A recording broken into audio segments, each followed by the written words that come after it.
अस्सलाम वालेकुम, कैसे हैं आप सब। उम्मीद करती हूँ आप सब ठीक ठाक होंगे। मैं हूँ आपकी मेज़बान महक शायद। नाज़रीन, गुज़श्ता रोज़ हज़ारा टाउन में फ़ुटबॉल ग्राउंड के बाहर एहतजाज किया गया। उस एहतजाज का मकसद वहाँ के हज़ार कम्युनिटी के मुताबिक ये था कि वहाँ पर उनके ग्राउंड पर कब्ज़ा किया जा रहा है। इस हवाले से आज हम जानेंगे और मैं यहाँ पर मौजूद हूँ आज DC ऑफ़िस में, और मेरे साथ मौजूद है डिप्टी कमिश्नर औरंगज़ेब पादनी साहब। उनसे हम जानेंगे कि इसके पीछे की असल कहानी क्या है, क्यों वहाँ पर एहतजाज किया गया और वहाँ पर आखिर ज़मीन किसकी है, और इन सब के हवाले से आज हम जानेंगे। सर, सबसे पहले तो आपका बहुत बहुत शुक्रिया, आपने आज हमें टाइम दिया। बहुत शुक्रिया आपका, thank you very much. Sir, मेरा आपसे सबसे पहले सवाल ये है कि वहाँ पर फुटबॉल ग्राउंड के बाहर एहतजाज किया गया। उनका एहतजाज करने का मकसद ये था कि उनका ग्राउंड बंद किया जा रहा है। तो इस हवाले से मैं आपसे जानना चाहती हूँ कि इसके पीछे की कहानी क्या है, वहाँ पर वो ज़मीन है किसकी, इन सब के हवाले से आप मुझे बताएं। कल जब एहतजाज हुआ था बच्चों का, तो दैट वाज रिगार्डिंग कि हमारा स्पोर्ट्स ग्राउंड था, फुटबॉल ग्राउंड था, उस पर कोई कंस्ट्रक्शन कर रहा है। पहली बात तो ये है कि हमें चेक करना चाहिए कि आया वो सरकार की ग्राउंड थी, ज़मीन थी, स्पोर्ट्स ग्राउंड था, किसी की प्राइवेट ज़मीन थी, किस तरह का था। बेसिकली ये एक पार्टी की प्राइवेट ज़मीन है जो अप्रॉक्सीमेटली 9 एकड़ है।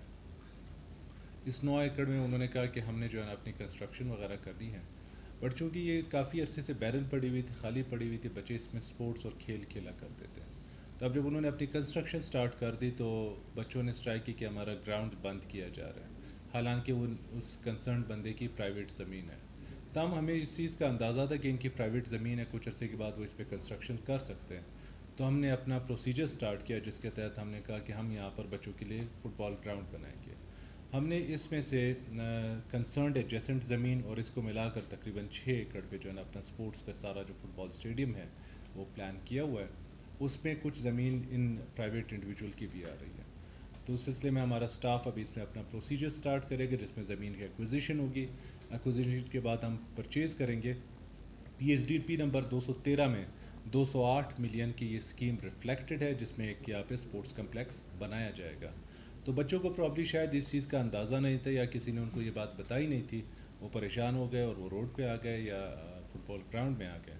बहरहाल उन सबको हम ये श्योरिटी देना चाह रहे हैं कि जल्द ही यहाँ पे हम ज़मीन की एक्विजिशन करेंगे और जल्द ही यहाँ पे फुटबॉल या स्पोर्ट्स कम्प्लेक्स का क़याम होगा। स्पोर्ट्स कॉम्प्लेक्स के हवाले से मैं आपसे जानना चाहूँगी कि स्पोर्ट्स कॉम्प्लेक्स कब बनने जा रहा है और आगे के क्या प्लान है इस हवाले से। अप्रॉक्सीमेटली मेरा अंदाज़ा है कि 2 महीने हमें लग जाएंगे ज़मीन के एक्विजिशन में, और जैसे ही एक्विजिशन हमारी कंप्लीट होती है तो उसके बाद स्पोर्ट्स ग्राउंड पे कंस्ट्रक्शन भी स्टार्ट हो जाएगी। अब कंस्ट्रक्शन कितनी देर में होती है I am not quite sure about it, but उम्मीद करते हैं कि जल्द इसमें, जिस तरह उनके इलाके के MPA इंटरेस्टेड है अब्दुल कादिर नाइल साहब, उनकी इंटरेस्ट है, मुझे लग रहा है कि जल्द ही वो ये प्रोजेक्ट कंप्लीट करके बच्चों को एक खूबसूरत सा स्पोर्ट्स कम्प्लेक्स दे देंगे। अच्छा, मेरा आपसे एक और सवाल है कि बलूचिस्तान में आगे मुस्तकबिल में टोटल कितने स्पोर्ट्स कॉम्प्लेक्स बनने जा रहे हैं, इस हवाले से आप सारी डिटेल हमारे साथ शेयर करें। देखिए, सारे बलूचिस्तान का तो मैं एग्जैक्टली नहीं बता सकता। जो मेरी थोड़ी बहुत नॉलेज है कि तकरीबन 4 एक स्पोर्ट्स कम्प्लेक्सेस बलूचिस्तान के मुख्तलिफ इलाकों में जो है ना प्लान हुए हुए हैं, जिनमें से एक स्पोर्ट्स कम्प्लेक्स तकरीबन 66 एकड़ पर मुहित कोयटा में बनाया जाएगा। और उसके अलावा स्पोर्ट्स कम्प्लेक्स, स्पोर्ट्स डिपार्टमेंट अपनी तरफ से बहुत सारी ऐसी डेवलपमेंट प्रोजेक्ट्स है जो पूरे कोयटा में करेगी। साथ साथ अगर हम कोयटा डेवलपमेंट प्रोजेक्ट की बात करें तो तकरीबन 4 मिनी स्पोर्ट्स कम्प्लेक्सेस जो है ना वो कोयटा डेवलपमेंट की मद में बनाए जाएंगे, और साथ 2 एक्स्ट्रा फुट सोल्स भी बनाए जाएंगे।